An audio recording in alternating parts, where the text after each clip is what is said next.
చెప్పలేదంటనకపోయేరు నరులార గురుని. అర్థమైందా? అంటే మళ్ళా నేను చెప్పలేదని అనద్దు. ఎవడైతే రామ అని అనడో వాడు చెడిపోతాడు, వాడు నష్టపోతాడు అని అర్థం.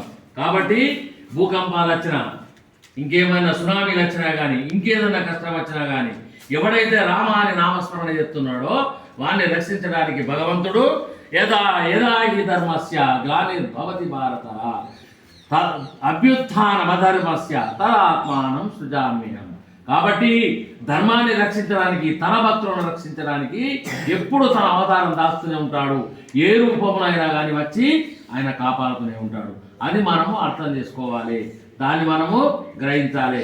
ఆ విశ్వాసాన్ని మనం భగవంతుని మీద ఉంచాలి.